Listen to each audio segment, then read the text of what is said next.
Today we want to talk about the 5 reasons you can't get a job interview after a career break. Right, right. And a lot of you can't. We know that because you come to us. Yes. And we hear this. We hear the frustration Mhm. from our audience. We hear the feeling defeated because you've been in this job seeking process and you're thinking, is it me? Yeah. You start to really take it on.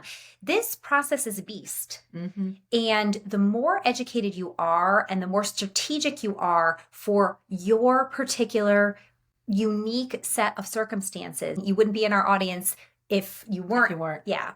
Yep. It's really, really beneficial for you to be spending your time more effectively and not feeling so exhausted, depleted. It's not you. No. But it is what you're doing or Yeah. not doing. So the first thing is you're applying indiscriminately. Right. And that means that you are applying to many jobs through many search engines and just basically throwing spaghetti at the wall to see what sticks, and that never works. Yes, we actually just did a video recently on what are the best search engines. And really, a search engine should be a tool that you're using. It should not be how you are applying for jobs. Look for that particular video because we really teach you how to look for a job there. The other reason that people, we've talked about this before, that people are applying indiscriminately is because it feels productive. It feels like, oh, I just applied to 4 or 5 jobs. I sent off my cover letters and my resumes and I got that all out there into the world. And now I'm just going to sit and wait. My dream job was definitely one of those in there. And it's you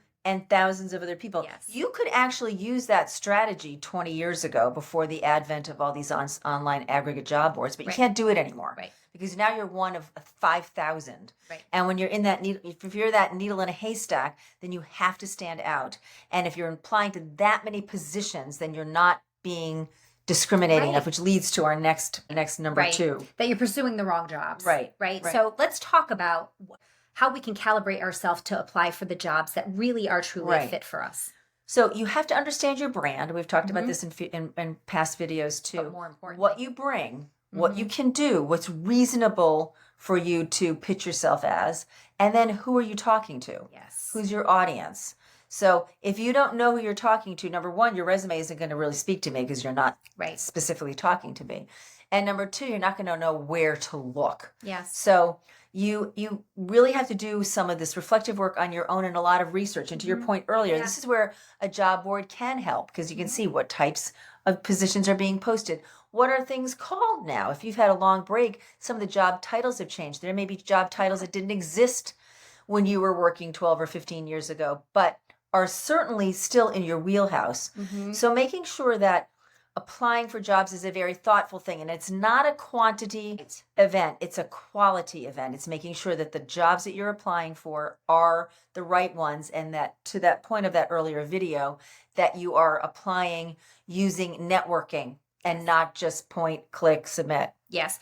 And there's a little bit of a mindset thing that comes up here that you just feel like, I'll take any job. Yeah. I'll do whatever. I have maybe these priorities that are really important right now that I need to adhere to. So I'll take whatever is out there. And oftentimes when our students do that, or before they come to us, they say that they've been doing that. They're actually not finding jobs either that way. So there's that mindset of you have a lot of value. There's a ton of value in knowing who you are and what you bring to the table. And then being really clear about a path that you'd like to go on. You don't have to 100% know, but you have to know in general what your audience is so you can start to target the conversation in a way that is going to work to your benefit. And use people to get in, not a computer. You'll never get through that. And you can watch a prior video about that. Yes. So the next thing is that your resume doesn't tell the whole story. So, and sometimes it's a factor of you not going back far enough. Yep. We have a lot of people who arbitrarily pick a year. I'm not going back before, 2005. Because someone told them that didn't make sense. But very often, some of your most valuable experience might have been before that. Yes. At the very least, as a hiring manager, I want to know where you got your foundational training. Yep. So it matters to me, even if we're talking 1995, that you started out at IBM. Yes. I know that you learned really good processes. I know you know how to work. I know how to hold a meeting, how to present a report, how to write a report, right? So that's important that you go back and tell your whole story. So the story's not complete, but also you might be just glossing over the years that you've been working, that you've been on your career break. Yeah. And I'm not going to read a resume that starts in 2012. I'm going to read a resume that shows something for the last 10, 15 years of time. I need you to account for that, right? So you're going to be talking about your career break there with valuable workplace currency, talking about the things that you did as a volunteer or caregiver and how they translate. Yeah. We have tons of other YouTube videos on that particular topic too. Yes. And then this next one is really like important and gets missed often is your LinkedIn page doesn't stand out. People aren't, well, first of all, some people just don't even do their LinkedIn. Well, you have to have a especially LinkedIn career page. breakers. Yes. Everybody has to have a LinkedIn page, whether you want to or not. A few exceptions might be in some very clinical roles and maybe in some K through 12 education roles, but everybody else is looking on LinkedIn, and those are starting to as well. Yep. So it's not just having the page, right?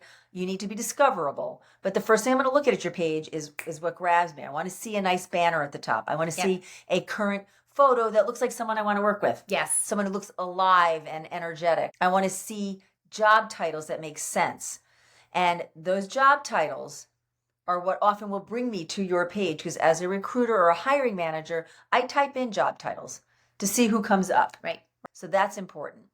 Really important that you have a lot of connections. Especially if it's in a client-facing role or any type of role that requires you to interact with people.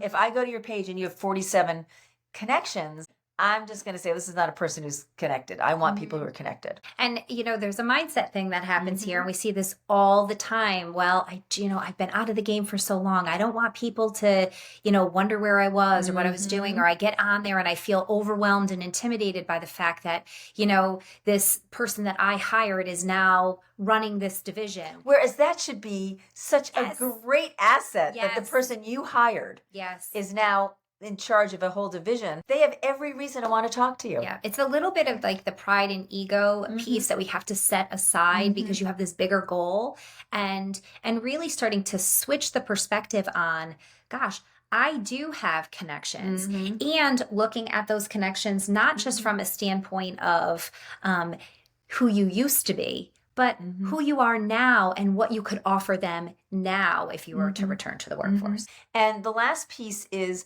that you're not being diverse enough in your search. So if you're only using ATS, which we recommend you use about this much, and you're not using your network, that's going to really impede your progress. That's the reason you're not getting a job interview. Right. You're not having a compelling reason or a compelling way to get through that crowded field, right? So the key elements are knowing your brand, really being clear on what you can do, knowing who you want to talk to, what industry, maybe even what company, if you have a company you're really interested in, using that network to get in there, creating a resume that tells your whole story and really looks good. And you can find great examples online. We have tons of content on resumes ourselves right here on YouTube. Creating a LinkedIn page that really stands out. We have a LinkedIn program that's extremely helpful. It's a very low-cost program that you take on your own, and we take you step by step in creating a page. And we actually have a student who went through our program who we do it real time with. Yes. So you not only learn how to create the page, because that's just step one, we show you how to use it. Yes. Because when I come to your page, I want to see that you're active on it. And then we go one step further and teach you how to network with it. It is the best investment of your time to be on LinkedIn, finding people that can help connect you to that opportunity. And then once you're in there, in that pile of resumes, whether they be electronic or physical, and you rise to the top because you follow these bullets, because you have somebody advocating for you, then you know that you've done things right. Then you're going to get that interview, which is just the first step of the next steps. Yes. Right. So there you have it. And you teed it up beautifully, those 5 reasons. If you like what you heard today, like and subscribe to our YouTube channel. We put out new content every Monday. If you want to learn more about us and our program, the program that Susan was talking about today, you can visit us at www.preparetolaunchu, and we can we can drop a link in the comments. We can drop a link to that program. It might be helpful for some of you. Thanks.